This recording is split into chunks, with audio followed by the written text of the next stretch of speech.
Sure. Yeah, So it was just a chance that. Yeah, because it occurred to me when I was in the plenary session this morning, I checked, and there Yeah, was no additional no. file. No, it was just a That's chance what I that I want to make had. sure I let you know. Yeah. Oh, thanks. But she's got it, is she? I'm pretty sure she has. Right, Yeah. okay, cool. So, hang on. I think she set it up. I don't know if it works or not. Does this sound? Oh, hello. I don't know if it's on. Turn this up. I don't want an echo in my head, but And just the green on that black one. The green, the other one. Yeah. The green lights, yeah, should be going. So you got, and just, yeah. So this is the one that will be recorded.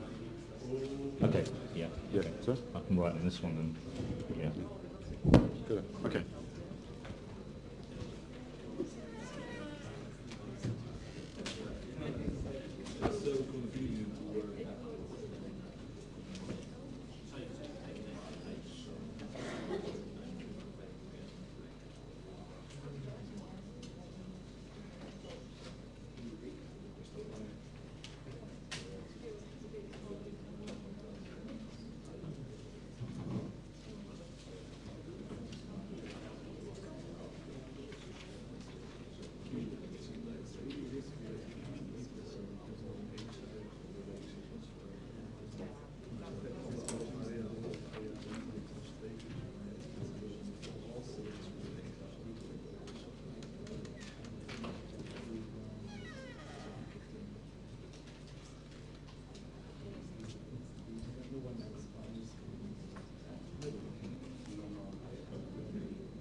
Right.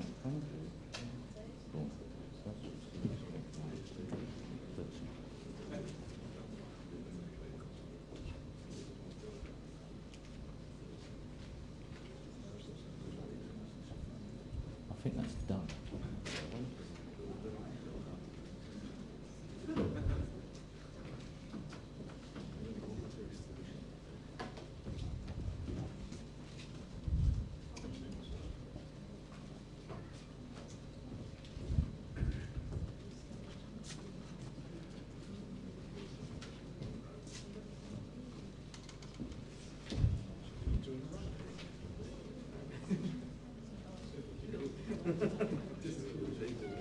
You learn by yourself. Actually, I was saying last night, if there have been very nice thunderstorms in Europe during the Iceland volcano, so everybody's around an extra week. Oh, yes, exactly. Imagine the papers which we could have put out. Right. Good afternoon, everybody. Just a few minutes after 2. Just to make sure, but firstly, can people at the back hear me clearly enough? I can always hear myself, but that's not the point. Right. There's a couple of people in the course that attended the first 2 sessions haven't arrived yet, so I'm assuming they'll come in, or they are scared of what we might do this afternoon and they don't want to risk it, but it's not that scary. However, I've noticed there's some new faces in the audience who weren't here for the first 2 sessions, so I just want to make a couple of points clear. This is partly not of my doing, but it's partly the way they're set up and the organisation have set it up, and that is, apart from essentially the people in the first 2/3 rows, who are the people who signed up on Sunday evening, etc., everyone else are non-participative observers. But if you've got any questions, I'm more than happy to take them at the end. So in a way, the focus of the 3 sessions is for the 20 people. And the ones of the 20 who've turned up today attended the first and second session. And the third session is just an evolution of the first 2. Okay? So that's just to put you in the picture, so I don't want you to feel isolated. So I don't have a problem with you being here, but it's a strange sort of setup that we've got for this course, but we just have to be a bit careful. So the focus of the course is for the people in the first 2 or 3 rows, the course attendees, Just need to bear that in mind. Okay, so that's a bit of logistics. Right, moving on to some of the business, because I do not want these course attendees to go away thinking it's easy. I want them to do some work for a change, and more than what you did in the first 2 sessions. Are you getting a bit worried now? Yeah. Right, so an overview. What I'm going to do is do a quick recap of the first 2 sessions, just to sort of clear the cobwebs from last night's dinner and beer and champagne and wine and whatever. Then I'm going to give you a syndicate exercise to do. It's a case study, but it doesn't have Farmer Fred, for those people who can't get Farmer Fred out of their heads. It's going to put into practice what you've picked up in the previous 2 days. And again, similarly, there won't be any catches or anything. You need to read through the text, populate the supply table, populate the use table, and unusually, I've curbed my magic. The tables will not balance. You will have to balance them, okay? And I'll apologise for people at the back. For that 25-minute period, it will be reasonably quiet-ish for the people in the course to get through.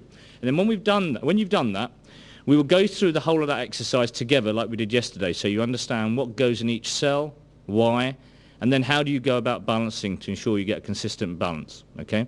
Again, it's not a case of a speed test, getting it right. I'm more interested in you learning what fits in where and why. We will then start to have a little bit of fun. I will talk about balancing issues and how we actually go about balancing, but I want you to give me the ideas how you would balance. I would then challenge them, okay? And then we will have a bit of fun there, because there's some good stuff in that. And then to end, we will have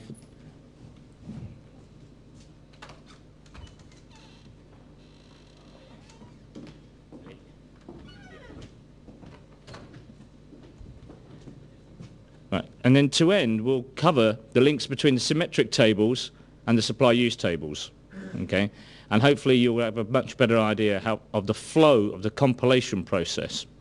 And then we'll talk about the feedback sheets. Right, so a brief recap. We said in the first session, the supply table and the use table, the major objective of compiling those, producing those, is to have one estimate of GDP. Okay, and we've covered the 3 approaches to measuring GDP and their components. So we know what the supply table looks like. You have an industry by product. The use table has an industry by product structure. The column totals add up to total output. The column totals in the use add up to total input. We have imports, margins, taxes and subsidies to get to supply at purchaser prices. And then we have the final expenditure or final demand categories. And obviously the supply of each row will equal the demand for each row. The sum of the column here is your intermediate consumption. The sum of the row in this first block is intermediate demand. There's subtle differences in terminology. And then, when we were doing the Farmer Fred case study, if you notice, there was a table at the bottom. We had the industry breakdown and we had the value-added breakdown of compensation of employees, the net taxes on production, i.e. taxes on production less subsidies in production, and gross operating surplus. If you add those, you get gross value added using the income approach, which should be the same as gross value added using the production approach, which is output, same as the inputs, less the intermediate consumption. Now, in terms of sources, now supply use tables, whoever manages the compilation process, one of the terms I was called as a data scavenger. You can never get enough data. So we have business surveys, which the NSIs tend to operate. Other government departments can provide data, like administrative data, and any other source you can get your hands on. Because the supply and use tables framework is very data hungry.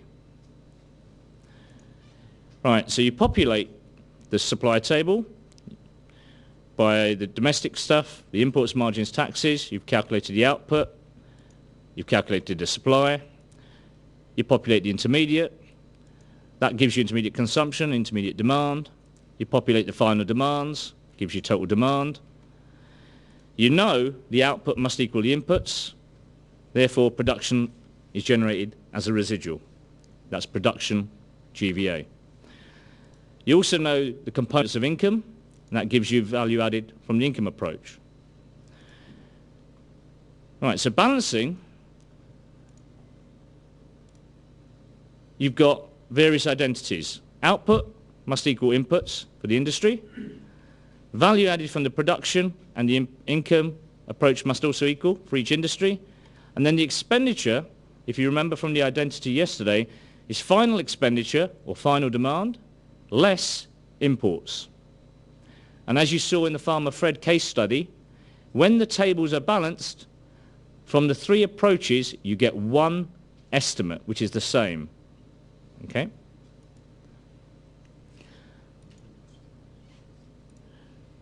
So the key identities for each industry, the sum of the inputs equal outputs. For each product, the sum of the product supply equals a product demand. For each industry's gross value added, the production measure and the income measure will equal. Now, we're not going to quite do this afternoon, but it's very important to note. Balancing 1 year is very straightforward. But when you start balancing them with successive years, you have another dimension, and that's the time series dimension. So any adjustments you put in 1 year, you can get away with. But then they have to be consistent over time. So when you balance 2 or 3 or 4 years of supply use tables, it's another constraint. It's a new dimension. Okay? So the supply use table has a range of identities for one period in time. But when you have several supply use tables, that adds a completely different complexion when you're balancing. Right, so the framework brings industries, products, the institutional sectors, and the type of incomes into one place. Balancing adjustments we would also have to record, because each year you would review your balancing adjustments. Just because you increased output in 1 year, you may not do it the next year, because you've got more information. And as I've already mentioned, the ultimate identity is you get one estimate from the three approaches being equal. Right, for the course, people, is there any questions from the previous 2 days that I haven't covered, or you feel you'd like a little bit more elaboration? If you have an improved method for measuring and you implement that in year T+1, Yep. you can compare the outputs from T to T1. Because you have an improved method, so you should revise. Correct, yes. Okay. Yep. So in the UK you revise every year? When I used to be in charge, yes. Sorry? When I was in charge, yes. So for example, I can see what you're saying. If you have an industry X, and let's say their value added Can you take it a little bit up? had that profile, and for some reason, let's say for example, in the latest year, you're going to balance a new year, and you identified an error in the previous year's estimate, or the survey gave you briefing to say the contributor provided incorrect estimates for the last 3 years, you then have to make sure you have consistency over time. So let's say the latest number you've got appears at that point there, but you haven't changed that estimate. That estimate you know is wrong because you've been given survey briefing. Okay? The correct estimate is there, but actually that supplier says that number there was actually correct, but for another reason that number should be there and that number should be there. So your actual true profile is that, as opposed to that. So the NSI should be ensuring it's giving you consistency over time. this data set here was consistent last year when it was produced. This is a discontinuity. That's no use to anybody, because that's not a change in economic reality. Okay? What you need to do is correct the data as appropriate and end up with the correct profile. Sometimes you don't have the data sources because the data weren't tested in previous years, right? Okay? There's various techniques. You'll have to, let's say you know for a completely different issue, there's a level difference here. Okay? And you haven't got the back data. You have to preserve growth. So what you then do is that. We'll get on to balancing issues. It depends what the issue is. There's various solutions, but it depends on what the issue and the information you have. Okay? There's no one solution to any issue. Okay? Anything else from anybody else? Literally, because this is your last chance before I get you to do some serious work. But it seems that you get richer than in the past than you have been. Users don't like revisions, but do you want correct a picture of the economy or do you want a false picture of the economy? Right. Anything on the supply table, anything on the use table, you're clear on industries, you understand the difference between industries and products, you understand what goes in intermediate consumption, gross fixed capital formation, what appears in imports and exports. The fact that if you have the output in the supply table and you have the intermediate inputs in the use table, you can calculate value added as a residual. I'm signposting this very strongly for you for the next 25 minutes. But right, okay, let's get going. Right, I'm now going to give you a case study which has got 1.5 pages of text, and it's got a blank supply table and a blank use table. Now, what I would like you to do is, if you as a group of 4, firstly, to spend the 5 minutes reading, and then the next 20 minutes collectively populating the supply table like you did with the Farmer Fred exercise, populate the use table, add up the numbers, and the tables will not balance. But there's one key piece of information in the 3rd paragraph that gives you a steer that you need to understand, adjust your numbers, and lo and behold, you might end up with a balance. Okay?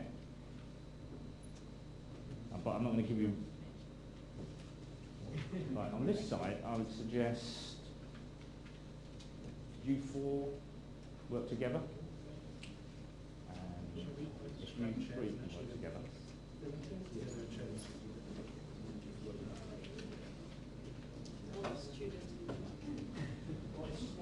And obviously you 3 can work together. Yeah.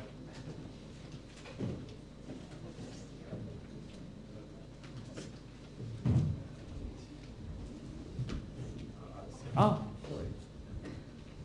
Actually, can you work together with it?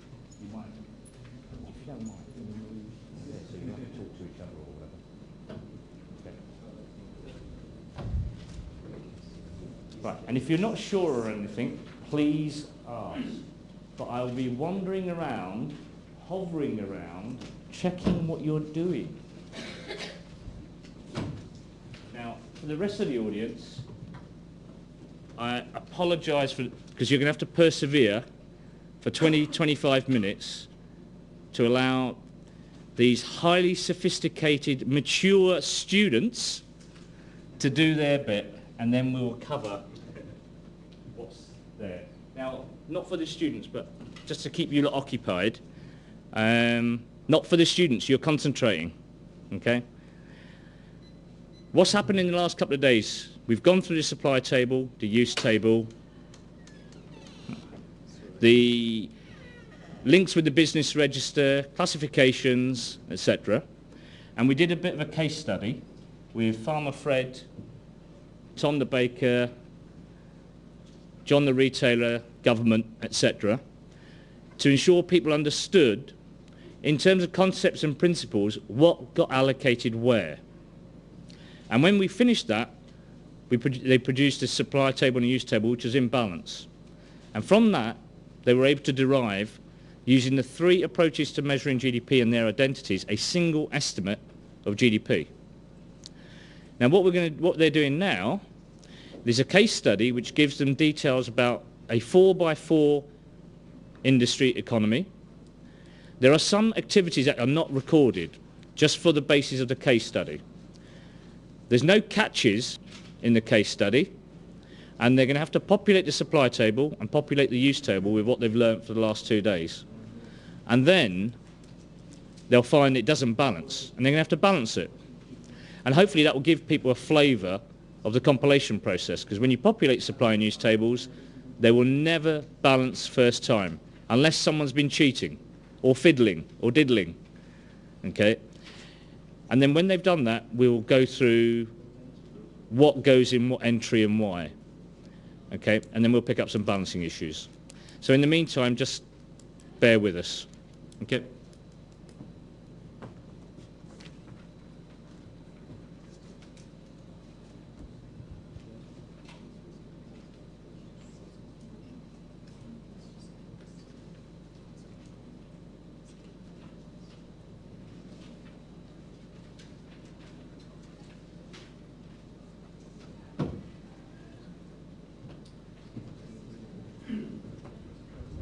Oh. This is for now. This is from yesterday. Okay, this is yesterday. That's the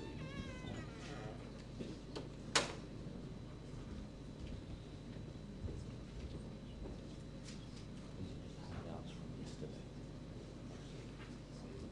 But not yesterday. That's from yesterday.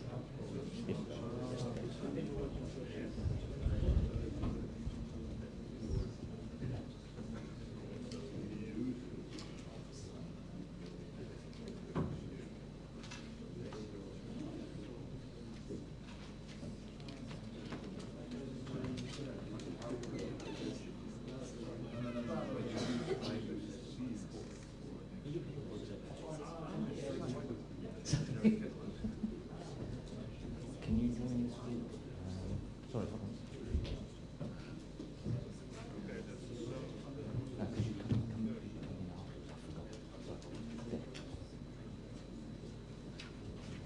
in now? I forgot. Sorry.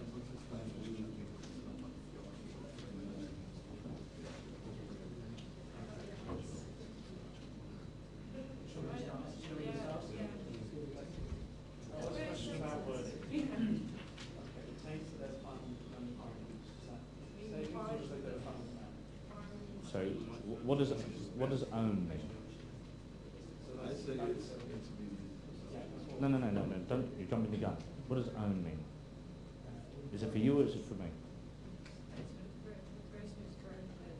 So it's the producer's own, okay? What does final mean? It's not intermediate, okay? And it's use. It's consumed, it's final use, okay? I'm just taking you through the words. There's no catch in this. Own, final, use, okay?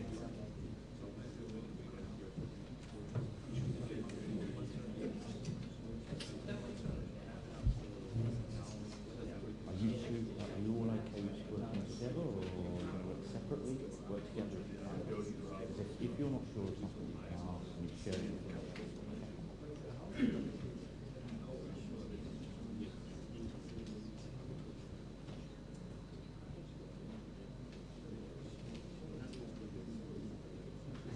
Go through it together.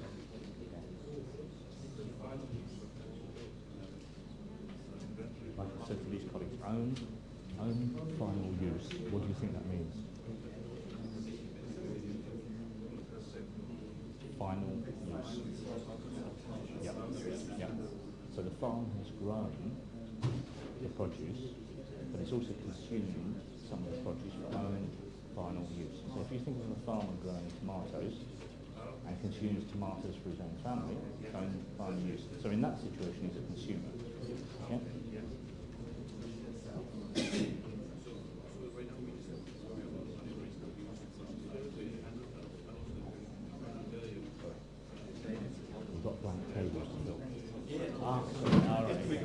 thought you were going to do it. Well, don't worry about it. Put them in, it'll save you a lot of time. Because when you add up the numbers, you'll be able to see it easier. Yeah. Okay. I mean, if you want to separate it. Okay. Yeah. Okay.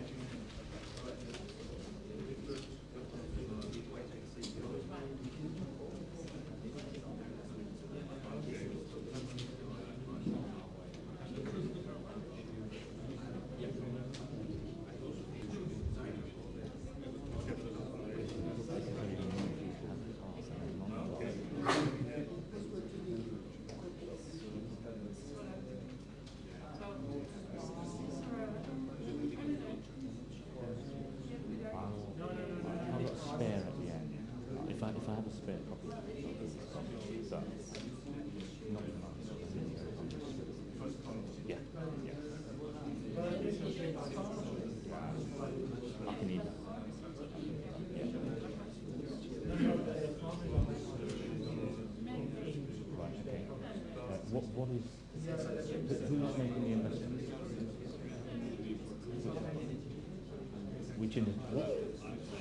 Which industry is making the investment?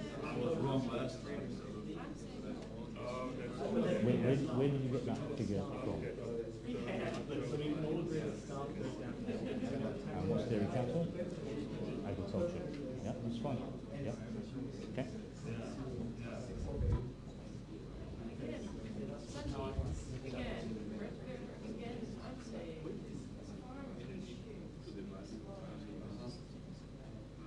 Say it again.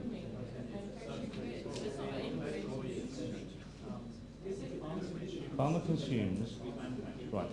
Firstly, what is the role of the farmer? What is he? He's a producer. Okay. Right. Okay. What would be the logic if the farmer as a household would buy 400,000 of goods? Don't complicate it. He's a farmer. He's buying goods. Yes.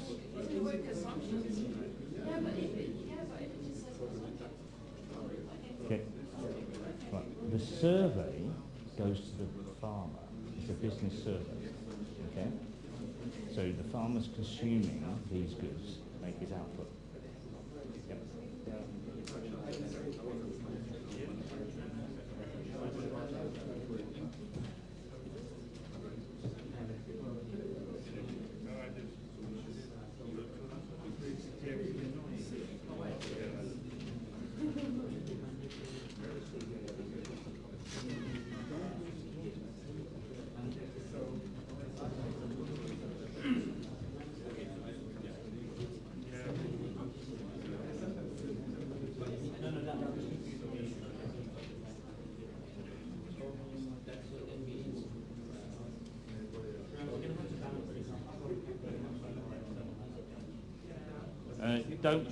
Don't worry about the balancing at this stage. Populate the tables. You're nowhere near balancing.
But you think it is correct, but think about it. The farmer owns farming.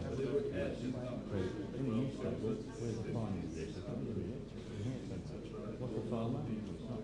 No, it'll be there. Okay?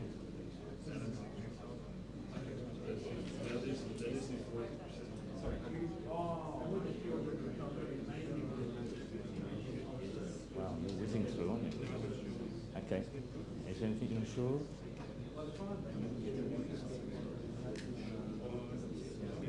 Okay. What does the farmer... Right. You've filled in those. What does that all add up to? What does that add up to? What's the total? Is it 950?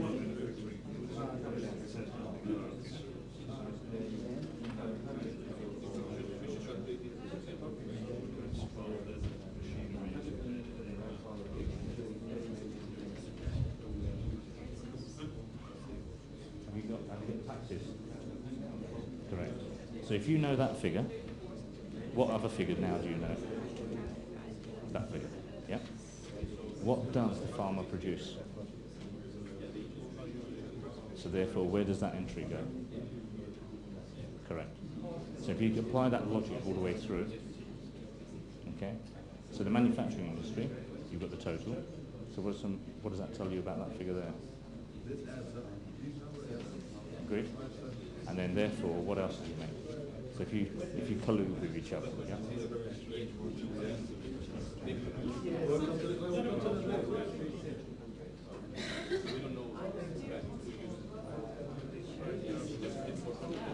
Correct?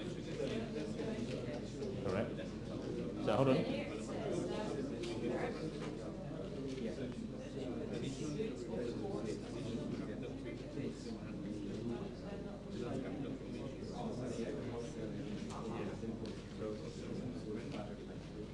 So, you tell me, what, you're 1,200, 550, 800.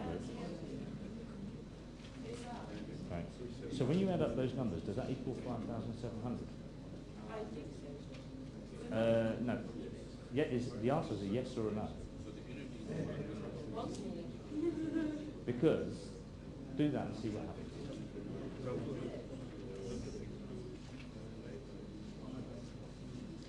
Told you to bring calculators.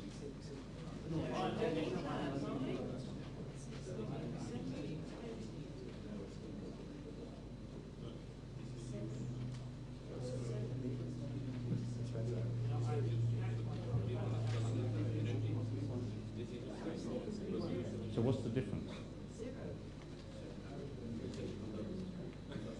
I'll give you one more chance to add up those components and tell me what the total is. What's the difference? Try again.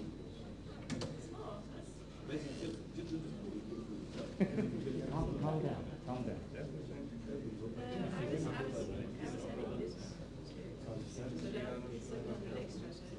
Right, go to the... No, right. I'm going to use Christoph's because I'm assuming you work together. Right, going back to the agriculture industry, you have all the inputs to the agriculture industry, agreed? What does the total equal? 2,000. Agreed? Okay. Well, if you add up the components, what's the total? Yep. What's the sum of that column?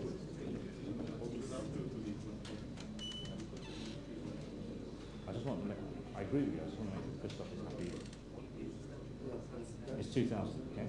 If you know that figure, what other figure now do you know? Correct. So where else does that, so 2,000 appear? Correct. The industry, remember this is the industry, okay? So go on, put it down. Yep. Okay, so you know that input total in the use state is equal to the output total. So you've just calculated the input total, therefore you know the output total must be 2,000. Agreed? Right, my next question is, what does the agricultural industry produce? So where does that 2,000 appear? Correct. Yeah? Yeah? Do you see what I'm saying? So that should be 2,000. Sweet. So there's no catches, it's all in the text. Okay?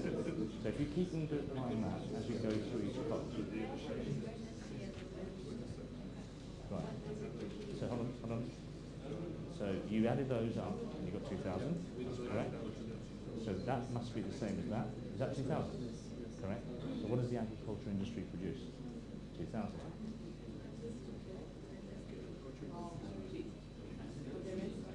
Right. What do you mean? What's missing?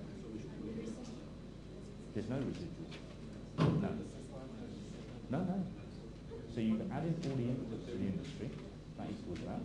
You know the total inputs must equal the total output. So you now know what that is. And the text says the agriculture industry only produces agriculture. Therefore, that must be the same in there. It's a diagonal. Agree? No.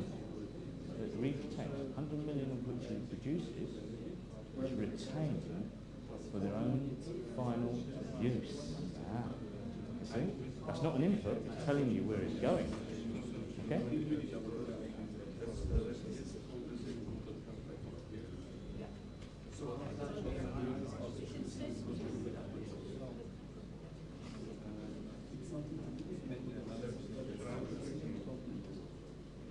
Okay. Now go back to the agriculture column. Right. So if you've got 100, 400. Where does the 100 come from? Yes, the 100. The first 100. Where does that come from? Right. Retain for own final use. What does that mean? That's right. So the 100 should be there. Okay? So that's like farmer grows their own tomatoes and eats them. Okay? Right. Final use is a key word. So now if you add up those entries, what does the total come through that column?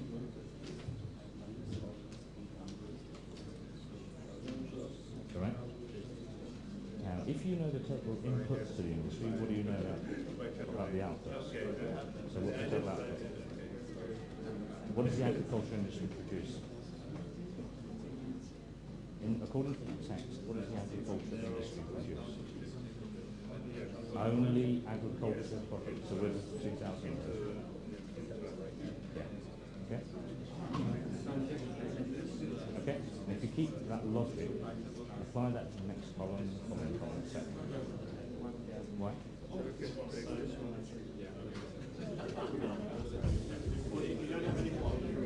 No.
Carry on.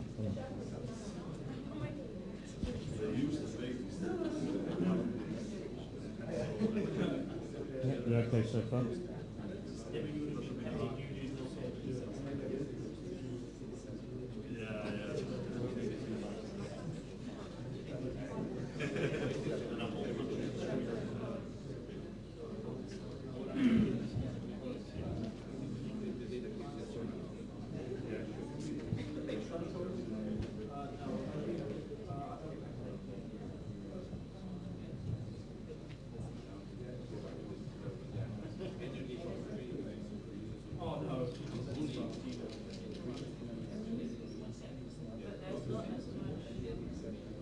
If you have a total in there, do you have any components?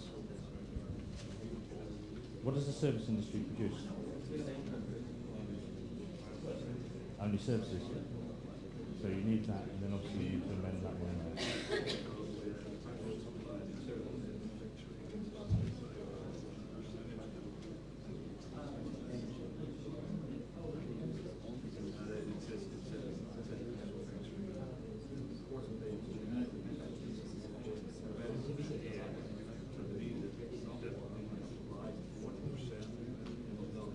Okay.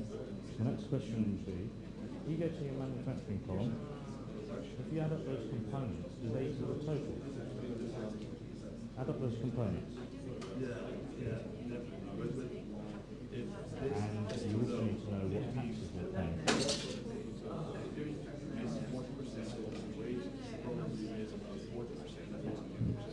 Okay?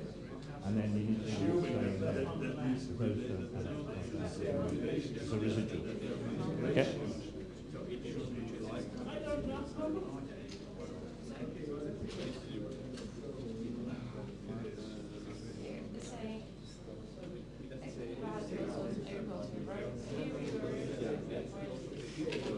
That's the industry, that's households. So the household survey is to consumers, the survey there is to a producer. No? Household survey goes to you and I as households.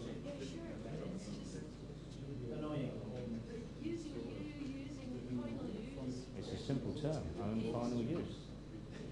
I consume things for my final use.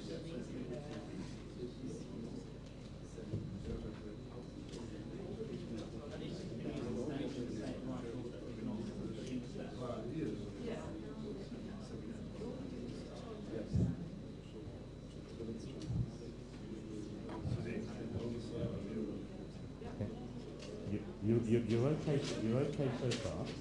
I have one question. The 150 there, where did that come from? Right. Okay. So, which industry is doing that investment? The energy industry. Yeah. What are they investing in? What's the product that they're investing in? Manufacturing, because it's machinery. If you use electricity, you turn the electricity switch on, you use it straight away. So it can't be energy. So it's the energy industry investing in machinery. Agreed? Okay? So where does that 150 go? No? Don't guess, think. Correct. Yep, spot on. Okay?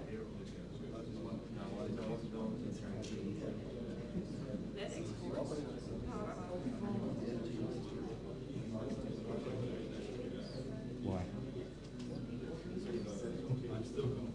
Does the energy industry buy energy?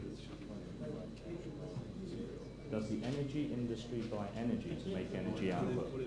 So you're telling me the electricity industry does not buy energy to make electricity. Does that make sense?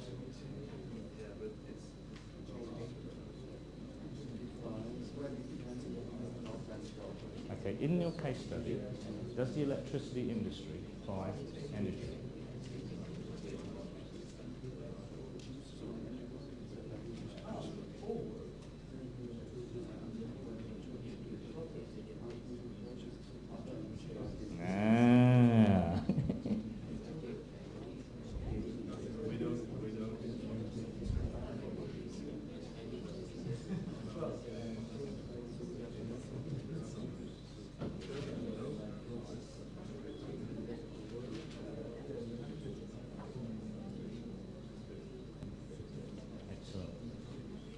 One question.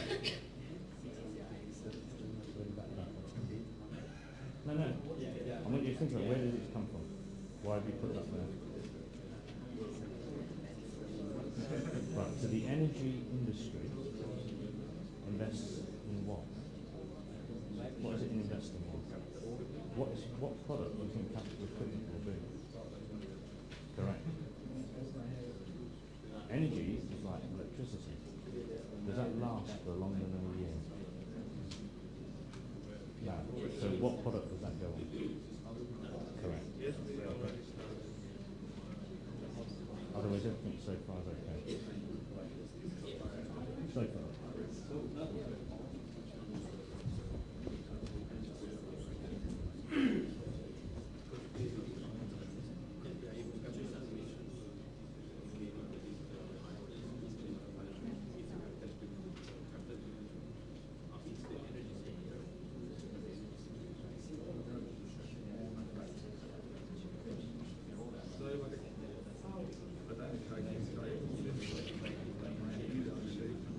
Right, we're going to spend about 5 or 6 more minutes. I know you won't finish, but we'll go as far as you can.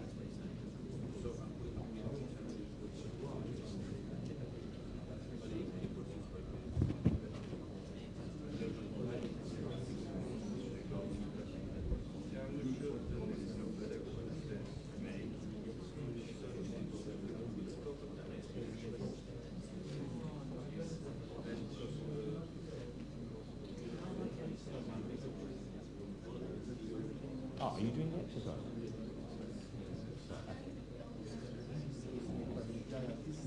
Sorry, go on.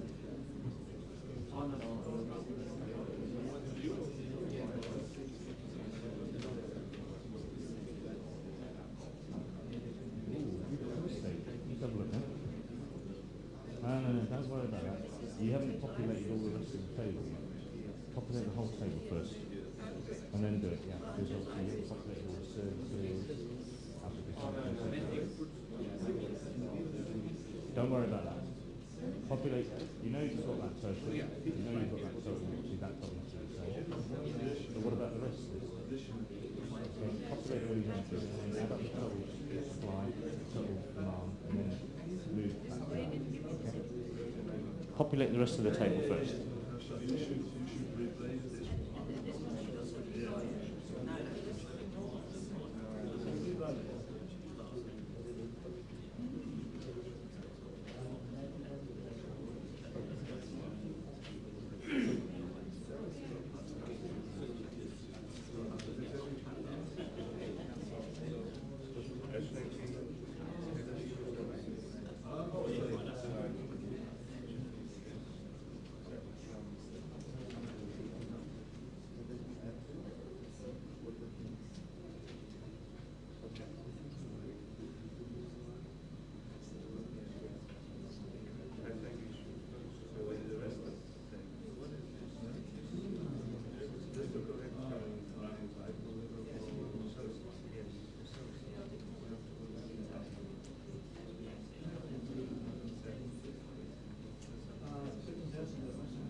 For production, some of the outputs, less the intermediate consumption, plus the taxes, the subsidy on products.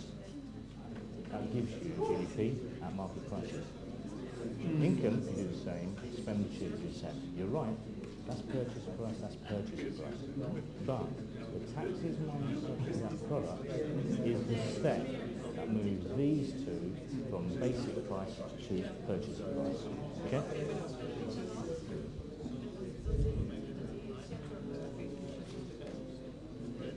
Yes. Yes.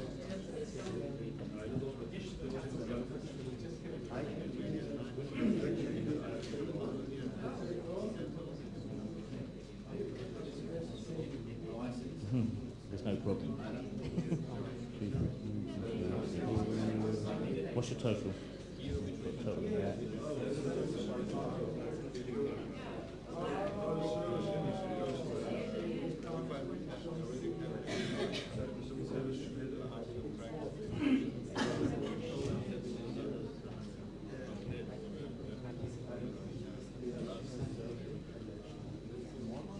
Right. That 350 is missing 100. Where's the agriculture and farming use? Where's that from? Retained for own farming use. So they're a consumer. So where does that 100 go? Own farming use. Correct. Correct. So you need to change that as well. Yes. That's Is that 850? Is that 850? So you need, that doesn't add up. That's 6500. That's 850. Yeah. Right. Those don't balance those. You need to add the total. Yeah. 4310. And then you have one information that tells you the accuracy of that is 40% too low. So you lift everything up by 40% and then you rebalance and recalculate and see what happens. Okay?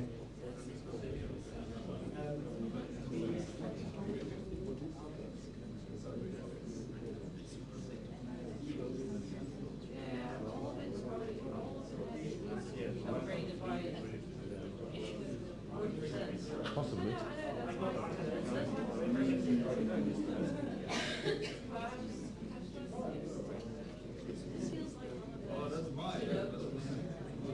Duke is easy. You want to see the ones I'm giving you. Sorry, what are you stuck on at the moment?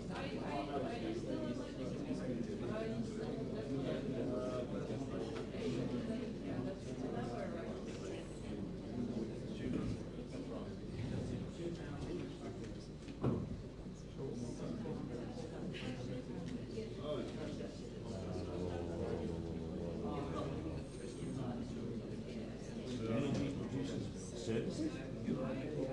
What does energy produce? No, that's good. You got a massive imbalance there. So what does that make the road total for energy? And what's your, you have to recalculate your use rate. Okay. And you need to recalculate services, so you just take the 1700 out. Total inputs was 5700. Yeah. And 190? Yeah, okay, that's fine. 4650. So what's that? 150? So where's the 100 gone? No, they're two separate entries. So what's the total? 450. And then when you add up that, you then get 503, you get 51. Okay? Operating surplus at 1,000. I don't like it. We don't operate service. Whether they have a total. Well, why do you know? Oh, it didn't say. It's the difference between 1700. Yeah, but do we know that 1700 is the? Yeah, Oh, yeah. sure. Sales are better recorded. Yeah, so far so good. Or we can say dairy. When did you get to 600? Oh, no, it's fine, carry on, carry on.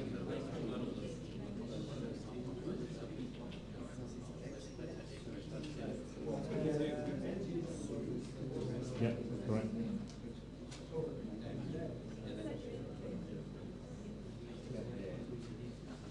Yeah, they are. You put 750 or 1050 in there? Yeah, Which one did you put in? that. Yeah. 750? Yeah? Correct. Okay. So, those four figures there are equal to four corresponding figures. But those four are not equal to those four. Okay? So the question is, what is it that you know about this information? The difference is what percent? What's the difference in percentage? 30%? That's minimum. That's 40%. So you increase each of those by 40%, use 105 and then see what happens to your new total. Okay? Yes. Correct. Okay? Because the quality of the information that you're told is not good in the survey, but another piece of information tells you it should be 40% higher. Okay?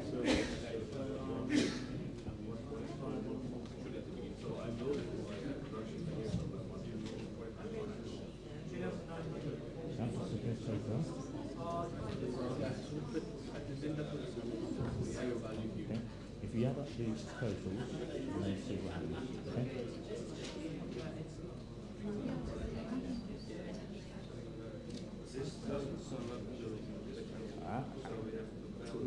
No, add all the totals up first. Okay. And then, at the same time, why do these numbers here add up to the 2,700? So, is it likely service industry buy service products to make service output? So, what should go in there? Yeah?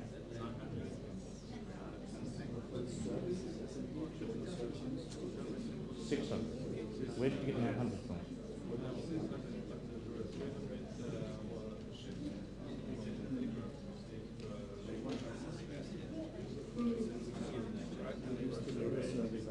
No. If you're using the survey information, you've got to be consistent and use all of the survey information. So you use the 750. Okay? Okay? Yeah. You're trying to be too smart.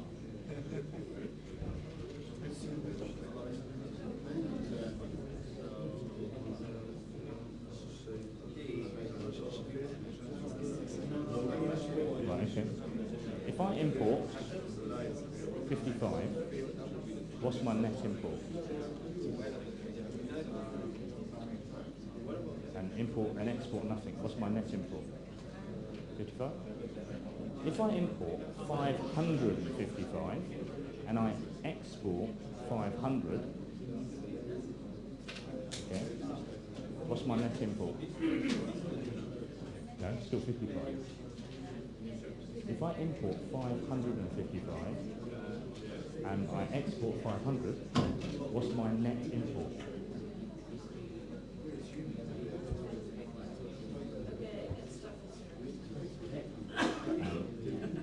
$555. What's my net import? No, net imports is imports less exports.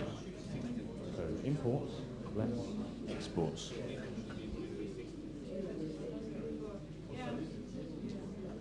Imports less exports. Okay, so it's still 55. So you don't need to know the value because you know it's 55. So 55 goes in the imports column. Okay?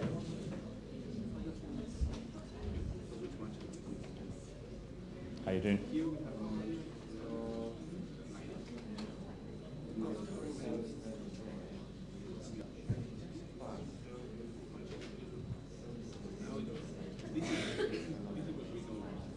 You've not populated all the entries from the survey.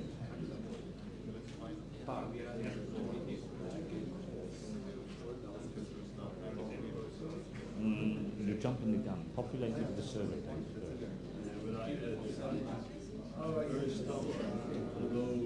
You can't use one of the source that gives you that information gives you nothing else.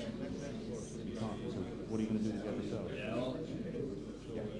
Use the survey that gives you the structural information.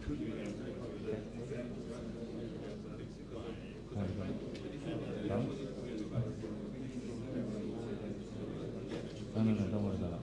So you've gone there. Did you increase everything by 40%?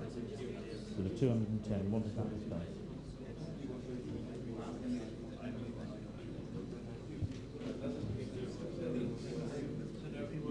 So what?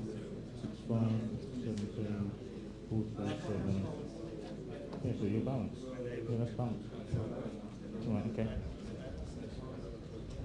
Right, we're going to draw a line. Hello. Right, come on, course attendees.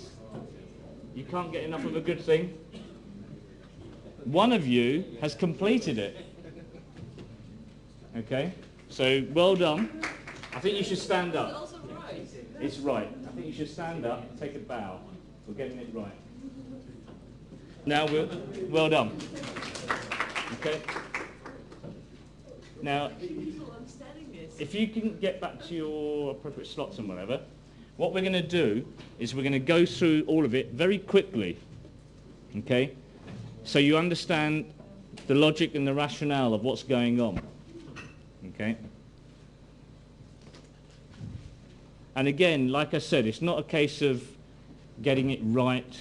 You've got to understand what's happening with the transactions. So although the gentleman over there has done very well, the rest of you have got scope for improvement.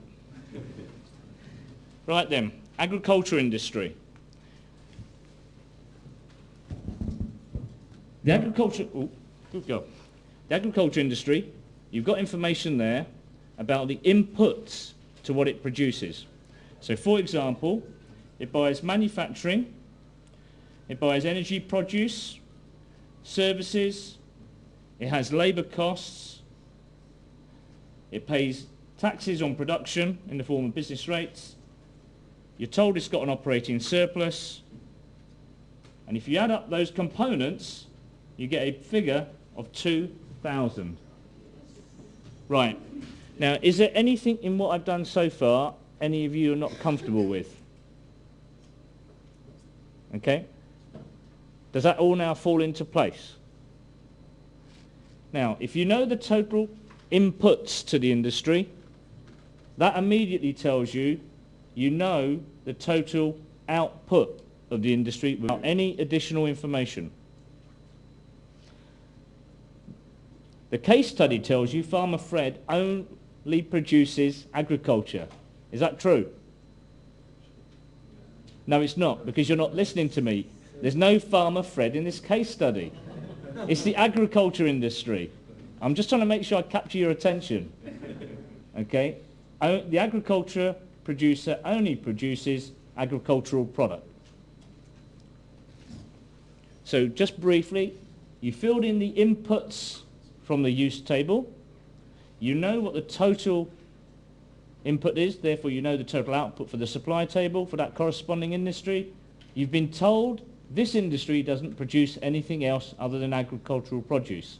Therefore, you know what goes in that cell. Okay? If you apply the same approach to manufacturing industry, you've got the inputs,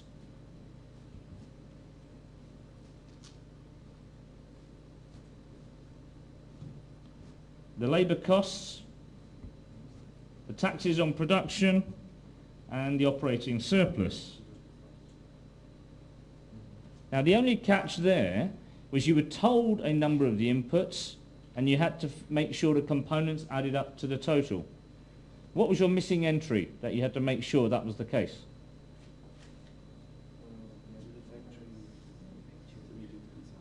Yeah. Okay? Is that okay?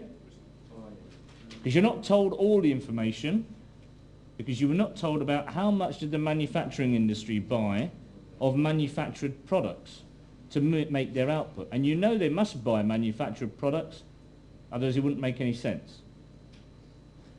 So again, you know it's got 5,700 at its total inputs. You have the total there. What does the manufacturing industry produce? You've been told it produces 400 of services. Therefore, what else is it producing? And how much? Nice one, Tommy. You expect me to work that out, do you? Yes, please. Okay, your name's noted. Right, so the energy industry. Filling in the inputs you've been told.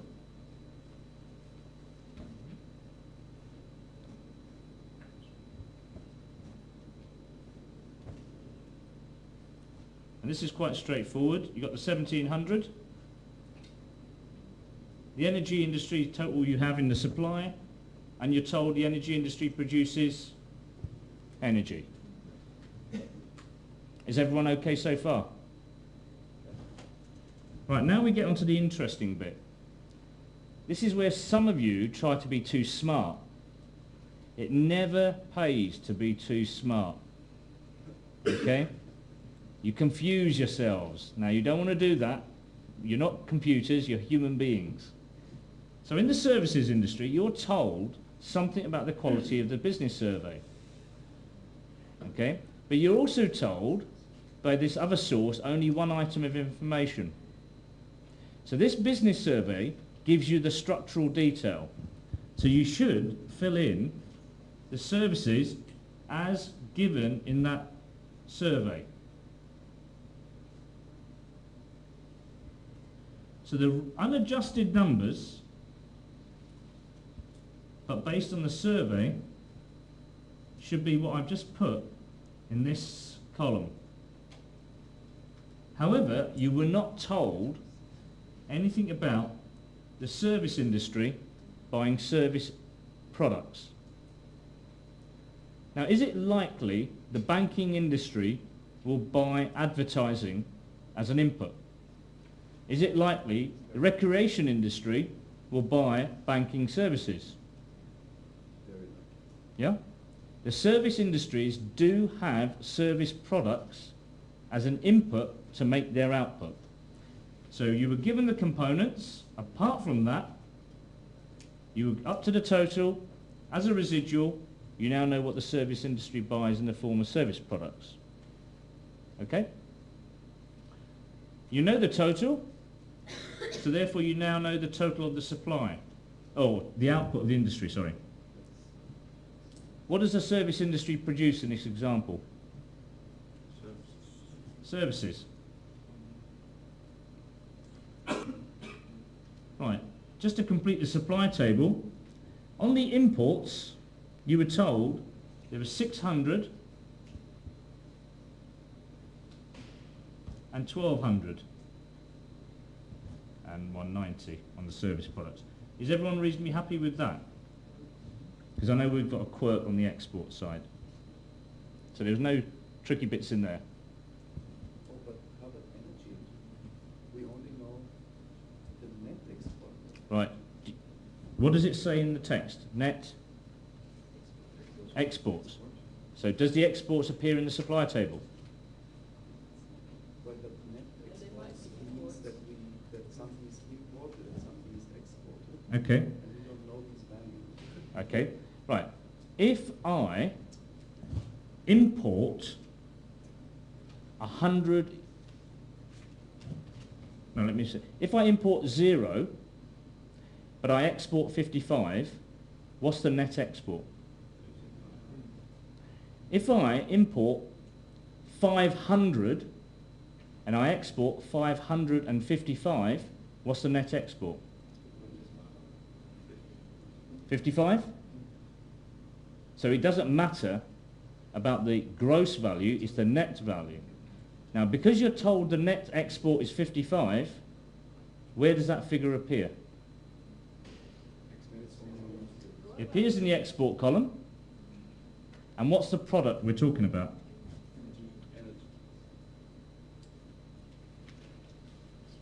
Is everyone comfortable with that? Would I just be able to ask, could you try and turn off the front projector lights like you did yesterday, just that we can see the screen a little bit easier?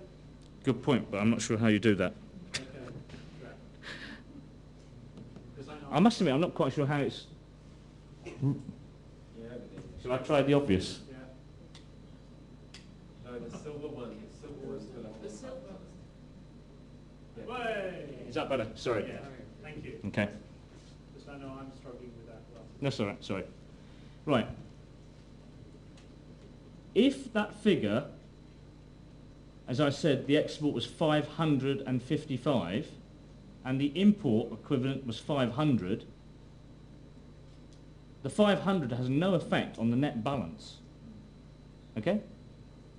So if this is 0 and this is 55, this is 500 and this is 555, when you look at the supply demand, the difference is still the 55. Okay? So you don't always need to know what is the full value of the import and the export. Because you've been given the net export figure, in this situation you record it on a net basis.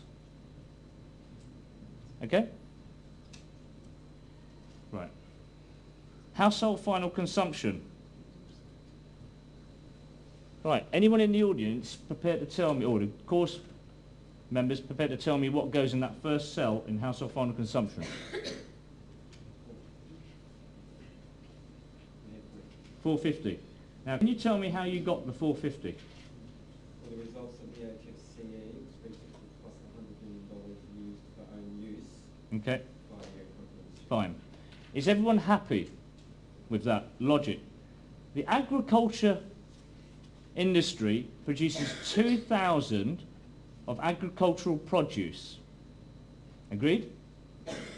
But you're told of the 2,000, it retains 100 for own final use. It's telling you where the destination of 100 of its output is. That 100 must appear in the use table. It says its own final use. Therefore, it's not intermediate consumption. Agreed? The agriculture industry in this situation is acting as a consumer. So it's like a farmer who makes 100 million euros of tomatoes, 2,000 tomatoes, but consumes 100 within his own family. In that situation, he's acting as a consumer, a household. Okay? The key words are like own, final, use. If the farmer built a shed, that would appear in capital formation, because that will last for longer than a year and not get used up in the production process. So you can have own, final use of capital formation. But no tomatoes last for more than a year. So you're not going to put tomatoes in capital formation. Well, I hope you're not growing tomatoes that last for longer than a year. Tesco's are working. Right, so the remaining numbers in the household final consumption column are as such. And now we move to capital formation. Did everyone understand the 850? Because I know many of you put 100 in the cell below. The energy industry buys capital equipment. So the energy industry is an industry. Capital equipment as a product is production or manufacturing. It's not energy. Energy is when I turn that light switch on and it gets used up straight away. The electricity gets used up. Gas gets used up. So you cannot have energy that lasts for longer than a year. So this was to illustrate the industry distinction from a product distinction. Energy buys machinery. Okay? Right, on exports, the remaining entries are reasonably straightforward.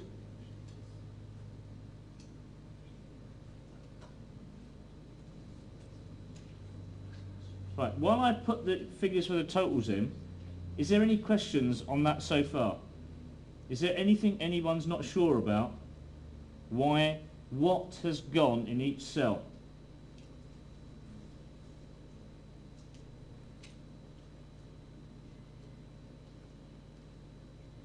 So you're all comfortable? No, Sanjiv. I have a different. Are there any questions, seriously? About the supply of services. It's, Which particular part? the total In that column? Super cool. No, the supply. supply. The supply services. Total supply, yeah. Okay. Yeah, it doesn't add up. It doesn't add up. Good point. Does now. Yep. So if you want the other figure, it's 9. What am I missing? What's your point? Oh, that was the point. That was the point, yeah. Adding up. No, that's right. That's 3290. Anything else? Yeah, might come to that. There was this additional information about the labor costs for service, 1,050 Okay. instead of 750. Uh-huh. So I would replace that number. Right, before you do that, so the idea was for the people who were not being too smart, you populated the supply table, you populated the use table with all the entries as much as you could. In many cases you had to populate the use table to get the figures that appeared in the supply table. Okay? In the services column, there's a business survey that gave you the structural information to populate that.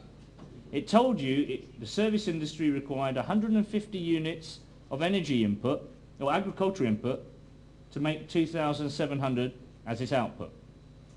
In that situation, it told you its compensation of employees was 750. And you had to assume the residual was services. Agreed? So that's the only survey information you have that gives you a complete picture. Is everyone happy with that? So you populated that column, and when you did that, although the industry totals in the supply and the use tables are spot on, the product totals are not. So you have supply of 2,600, different from the supply, the demand for the product, etc. Agreed? Then you were told that the quality of this survey information, the 750, was not very good. It was 40% under-recorded. But that did not tell you anything about the structural information. What it said was the 750 was 40% under-recorded. Agreed?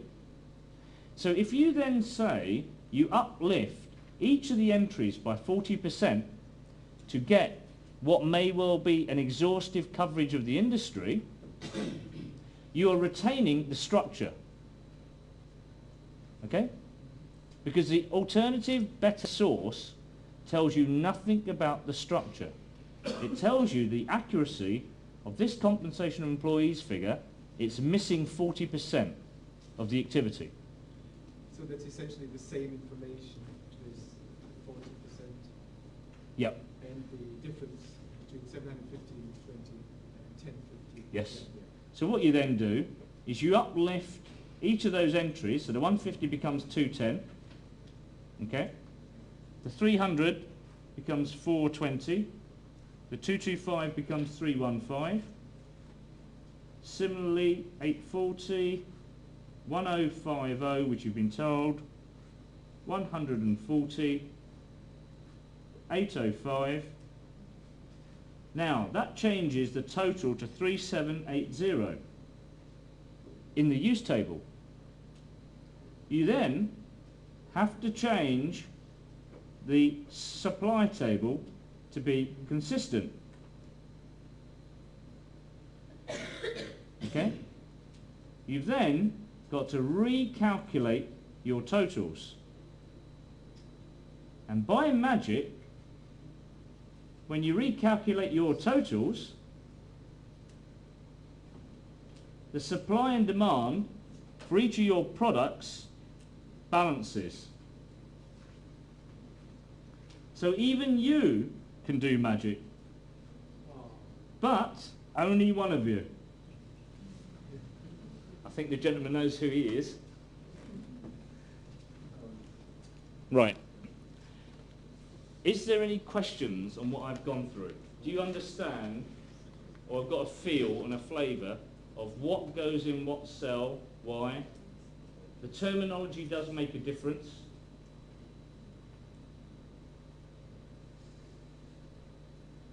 Is there any questions on that exercise?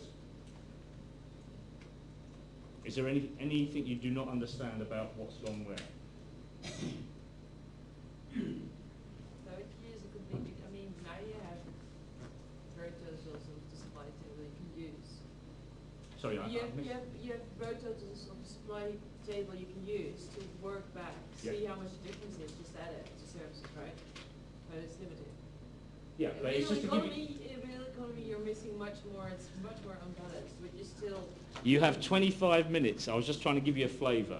Sure. Okay. I'm just saying, would you kind of use the same approach, or No. do something It was just to give you a completely flavour of different? balancing a table. Yep. Okay. I could make it very, very, very realistic. But you could be here for a very long time. But another issue is, this is a 4 industry by 4 product example. Okay? If it's 100 industries, and if you're in Denmark, 2,600 products, it could be very interesting. And obviously they don't do it manually. They have a computer. Okay. But in essence, the logic is the same. Just trying to see what Possibly. the differences are. Yeah. You've got to understand the basis of your source information. Because when you put supply and use information together, it will not balance. Okay? And you're going to have to investigate all sorts of things as part of the balancing process. Okay? Now what we've done here is just for one point in time. You could have had information for 3 consecutive years, and then you would have seen time series movements of every cell. Okay? Right. And in practice, you have residual columns. No. Why would you ever? What would be the name of your residual column? No, well, I'm happy to engage with that. What's the name of your you fill it residual? up for the first time, and it doesn't. The two tables don't balance.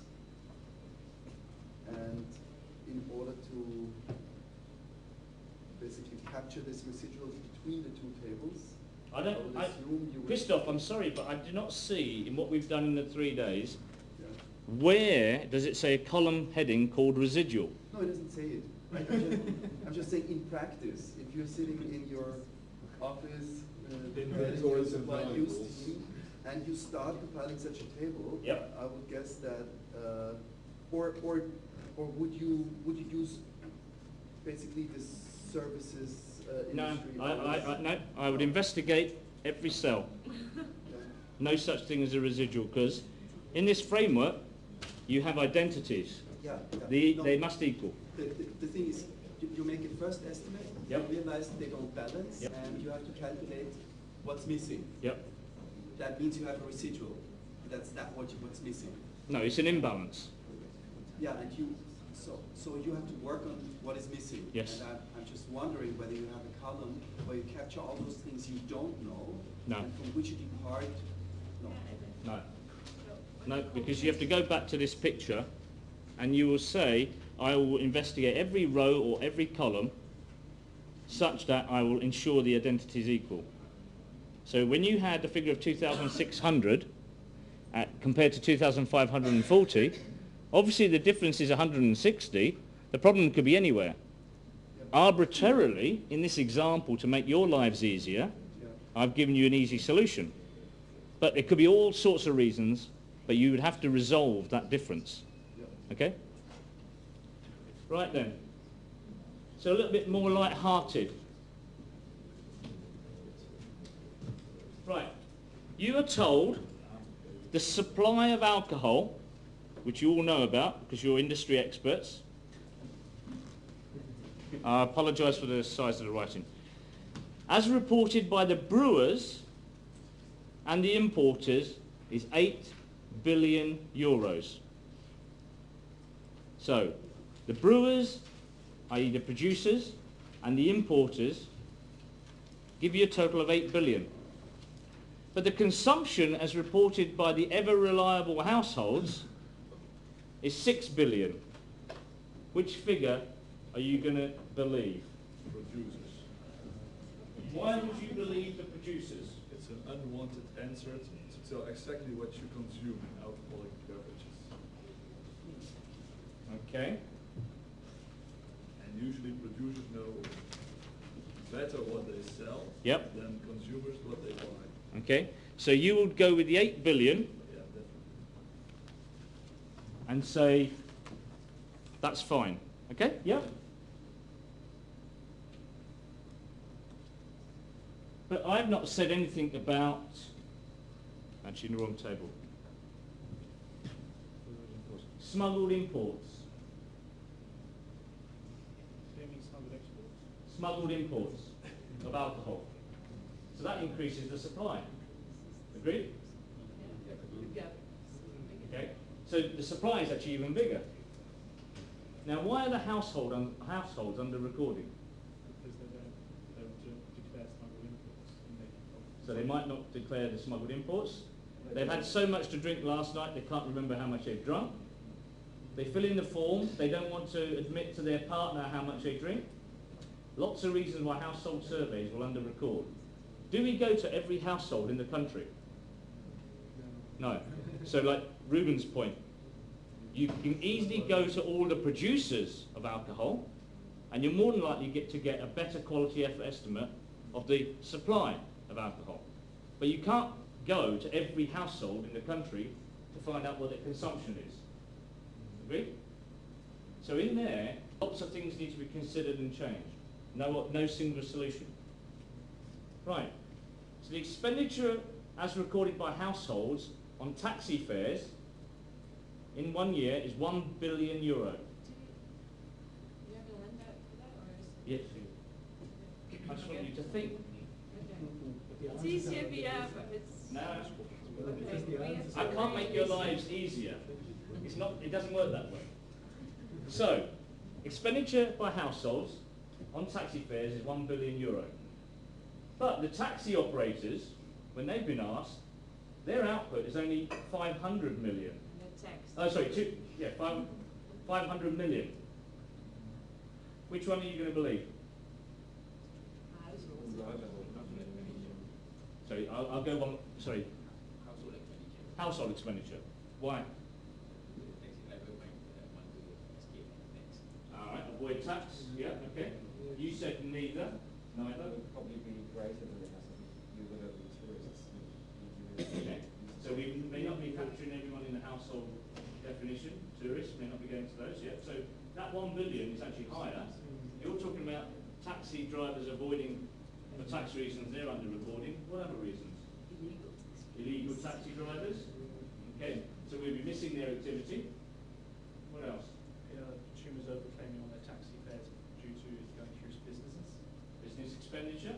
There's some of you have paid for taxis that when you go back to your offices, you'll be quickly reclaiming that amount. That is intermediate expenditure, that's not household expenditure. Okay? So again, some of these imbalances, as you were saying, maybe a residual, is not always a simple, obvious answer. You have to think about what the situation is, what's the quality of your source data. Some you may think is more reliable than the others, but you need to do more investigations. Right, you know the supply, and you know the total supply of coal into your economy, but you have no data on the use of coal. What are you going to do in that situation? See how much you export. Get some information from trade, so how much we've exported. Okay? So what's happening with what's left in the economy? You still don't know who's consumed. What are you going to do then? Look at the other substitutes of coal. Look how they are actually. So what will that tell you? That will tell you how competitive it is versus the other parts and the gap left in the market by coal. Less years Environmental consumption. environmental information, CU's blue tick. Yeah, It's someone calculated. Well, then there's information on the So we try to get additional information on the most likely coal consumer. Okay. Probably So electricity. one point that was good. If you have information from the previous year, that's a source. Who do you think is going to consume coal? That's subjective. So coal industry, maybe the iron and steel industry, electricity industry. So you can go to these industries and ask them how much. So you'll get a good idea of the major consumers. So you need to go and do some survey data collection from businesses to find out what's going on. Okay? Because if you have no idea, well, where else are you going to put it? You can't put it all in household final consumption. We don't all consume coal. Okay? So you need to go out and get more information. Right.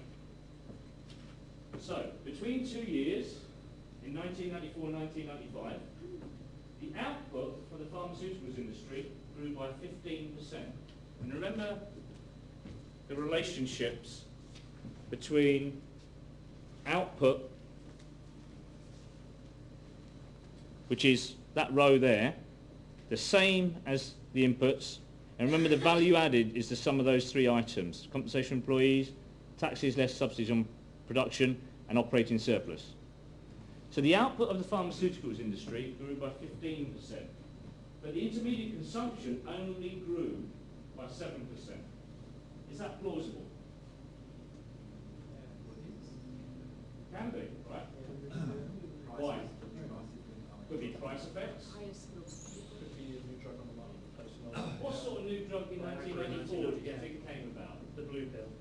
Yeah, Viagra, yeah. So the cost of Viagra production, brand new drug, you have your intermediate costs, they've gone up, but the output was huge. So they put a price margin on there, made a huge profit. So the intermediate consumption went up at a certain rate, but output, and obviously value added, and implicitly profits went up by a much greater rate. Okay? So you can have, let's say, for example, new products, changes in prices of the output only, or changes in prices of the intermediate inputs. That mean that these items over time, the total output, the total intermediate consumption, and the value added do not move in the same percentage from quarter to quarter or year to year. Okay? If they do, I'd be very suspicious of that data set. Okay? Because that's implying there's no structural change, no productivity change or anything. Which is of course important if you do a simple RAS balancing, where Because you scale the whole column Yeah. or row solution. Careful about that. Okay. Right. You're told that the total domestic output of clothing is 8 billion euros. The margins are 2 billion. Taxes on products are 2 billion. That gives you a supply of 12. Okay?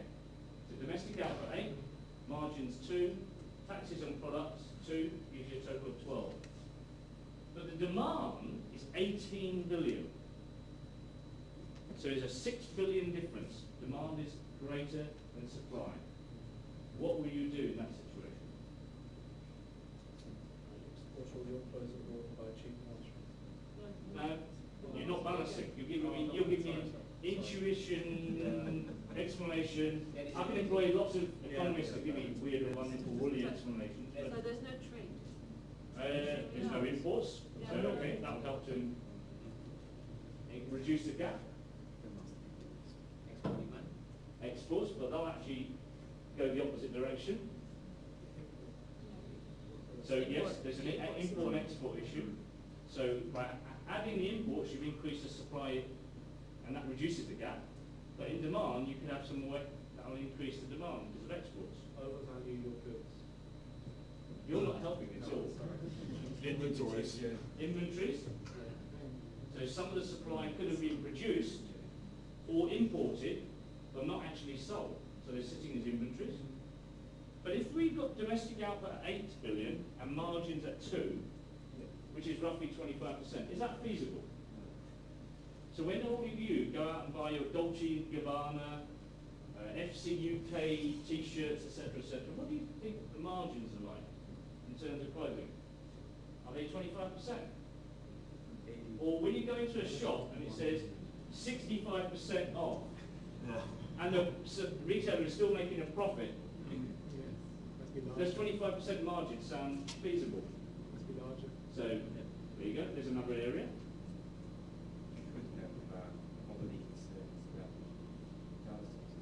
Yep. Yep. Okay. Right, finally, we've got household consumption, according to the household survey, on paint of £1 billion. But expenditure on wallpaper is 500 million. But when you go to the producer and ask what the producer is selling, they say it's the other way around. What do you think is going on, or what do you think you would do there? So the household, you and I, have quickly filled in this form, and we've set in the whole economy, and we've said £1 billion on paint, £500 million on wallpaper. We go to the seller, and they say they've sold amounts which are completely reverse. We believe the Would you household. believe the households, or would you No, believe yeah, the... we believe the household. You would believe the households? You're very trustworthy, I tell you. Big So number you of- believe you can fill in forms completely reliably big- after you've had a bottle of Chardonnay with a lovely 3-course meal yesterday evening. And the form had 20 boxes and you filled them in completely correctly. I don't think all the households will fill in them incorrectly. Okay? So if you go to the producer, does the producer know what paint and what wallpaper they're selling? He has more product knowledge. They should know. They know exactly what they're selling, they know what margins they're charging, etc. True? Maybe you should check the cost doesn't know what wallpaper is. The household survey is not structured in the way that the household would understand where they should put the wallpaper. Possibly. Households can slip a row or misunderstand the question. It's likely the household is going to be wrong, the producer isn't. But you still need to check with the producer. Household is more dumb than producer. They're the same people. These They're the are same people. examples. But do the producers know the margins? If you're a producer, okay, and you buy something for, let's say, 100 euros, and you sell it for 130 euros, are you telling me as a producer you will not know that statistical No, but information? I produce something at my factory gate, and that's producer Yeah. prices. Yeah. And then I don't know what happens afterwards. The Okay. retailers, distributors, they can slip on any. True, but in this situation, you are the direct seller to me. Oh, okay, well, Okay. yes. Yes. Now, But in obviously, reality, that- there's lots of chains, points in the chain. Right, that was just to give you a flavour of we have imbalances, we have issues, okay, from our source data. When we populate the tables, we do not know immediately which cell to adjust. In many cases, you have to do more investigation, check out the source data, ignore it maybe, look at other sources, but there is no single solution to any problem. You need to investigate, most important.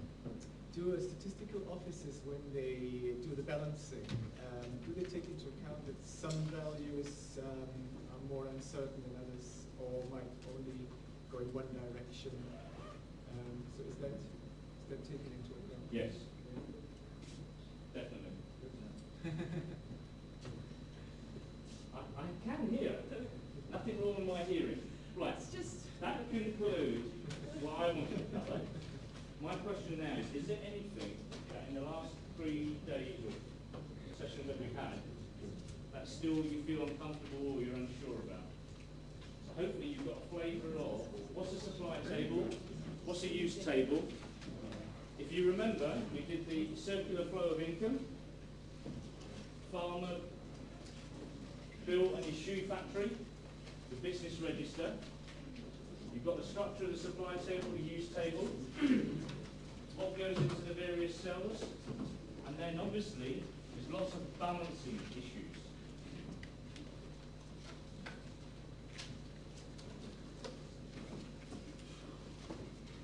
Is everyone comfortable with that? Is there anything you're not sure about? Because you'll never see me again. Some of you might think that'd be a good thing. Next conference. Right. On that basis, I am going to have to take a shortcut. I'm going to have to ask you, do you mind staying another 10 minutes? Yes or no? Are you okay for another 10 minutes? Okay. Then on that basis,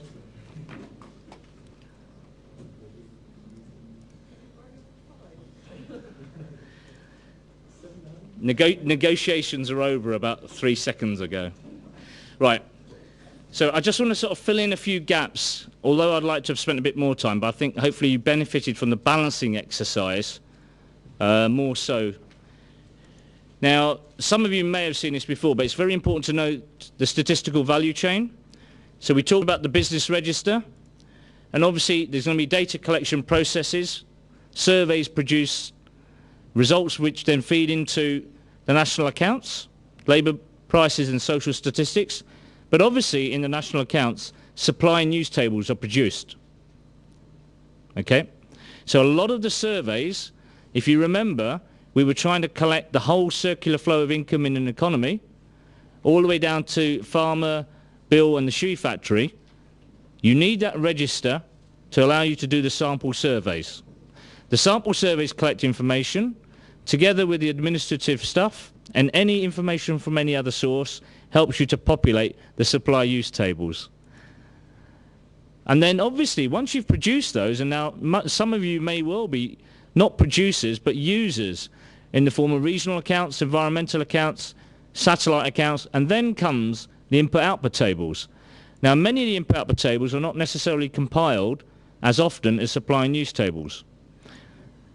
There's various satellite accounts, social accounting matrices, and various areas of modelling. Now, as you move from the top to bottom, you'll find the closer you get to the bottom, less likely the NSI is to be doing that work. And that boundary varies in different countries. Okay? So in some countries, some NSIs do some form of modelling work. In some, nothing's done. All the CGE modelling, the policy analysis, etc., is done by other institutions. Right, now this is something I showed at the plenary session last year, but is a compilation schematic. What we've covered in the last 3 days is essentially just that block. Supply and use tables in current prices where the products are balanced at purchaser prices. Okay? So you've had 3 1.5 sessions, 3 1.5 hour sessions, and we have just barely skimmed the surface. Okay? If you take those tables and remove the taxes and subsidies on products, the trade and transport margins, and the imports and goods and services, you will get a domestic supply and a domestic use table. But remember, they're still industry by product. If you then deflate those tables and you deflate the various components like taxes, trade and transport margins and imports, okay, you will then get a supply and use table both in purchasers' prices and basic prices in previous year's prices. Now when you write these down in text form, there's a lot covered in a sentence, but I think it's easier to understand as a diagram. So this is a supply use table struck at purchases. This transition takes you to basic prices. Both of these are in current prices. As you move from left to right, you get into the constant price world. And the recommendation is to work in previous year's prices. Then you can have a whole range of other analyses. So some countries still deflate household final consumption, for example, using consumer prices. And that adds a separate set of analyses as input to this overall process. Having said that, we now move to the theoretical construct, the input-output tables. And obviously you can do them in either current prices or in previous year prices. And everyone's reasonably familiar that you've got a range of technologies, product by product tables and industry by industry tables. You can then compile the various options using a product or industry or a hybrid technology assumption. You don't have to do all of these, but they can all be done. And then obviously that leads to Leontief inverse and multipliers, etc. So, bearing in mind, as I said at the beginning, we've concentrated essentially on this top left-hand box. So hopefully, if you think about what you started with, the circular flow of income and all the way through to where we've got to, this is all we've done. Okay? And in the whole scheme of things, this fits in with the other items I've just described.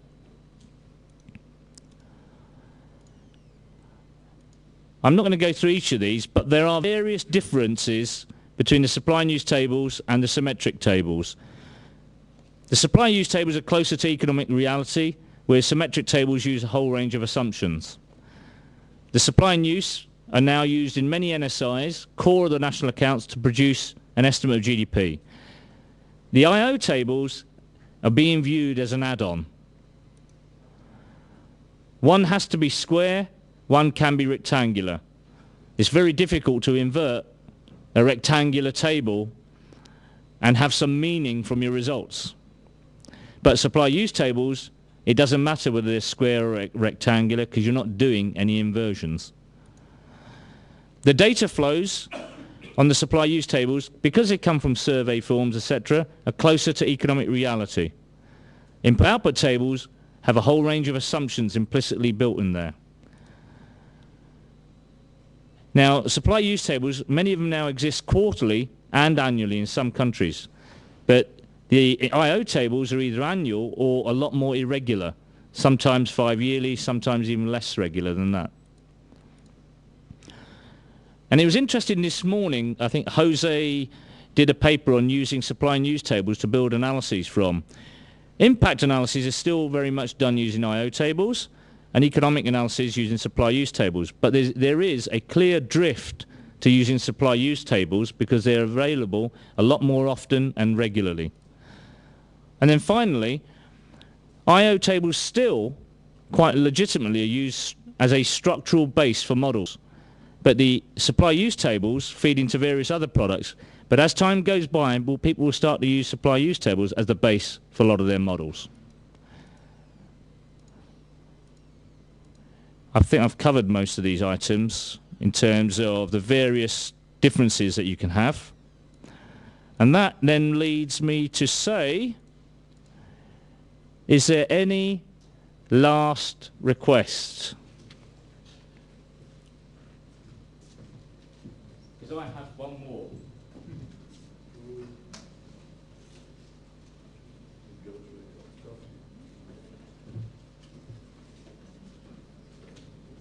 Right. Now, as I said on the first session, this is the first time the association has done any sort of training like this. Now, I was only asked to do this about 6 or 7 weeks ago, and I had to put these materials together in about 3 or 4 days. So, I would prefer your honesty. It won't hurt. No.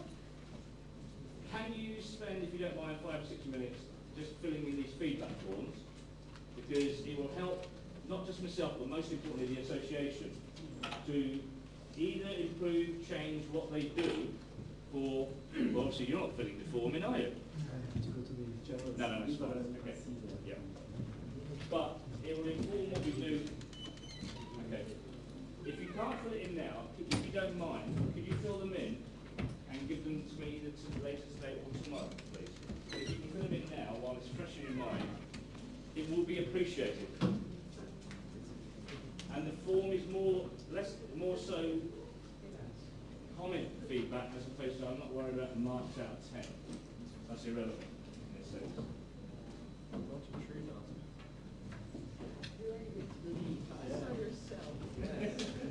The household consumers. No, that's what I was talking about before. You said you understood me. Right, and thank you very much for the others attending, but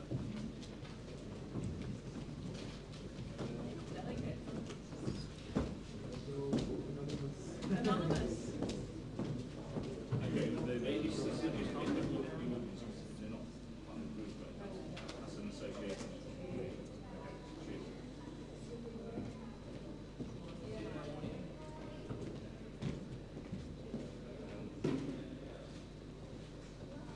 And you're going to love this. I'll let you finish that one off, and there's a quicker one from the association.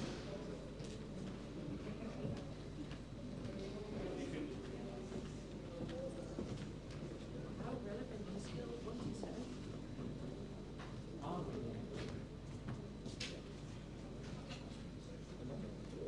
Well, I didn't know if the association was on their work, so I had to make sure I could find it. This is another form from the association. But if you do my one first. I certainly know the answer on the second question.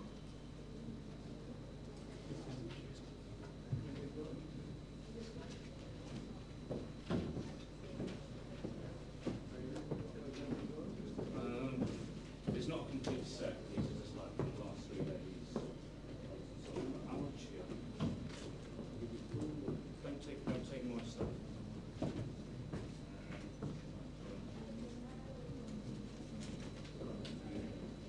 is all the last set.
ignore the front page, which is coming through first.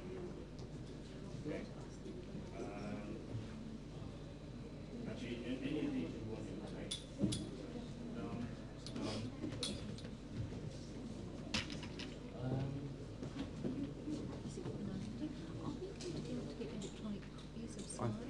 I think so, but it's up to IOA how this work will be handled. Yeah. So and the videos and the recordings and so on. I'm not sure. I haven't told them. We're just going to give them to everything to them, and then they can.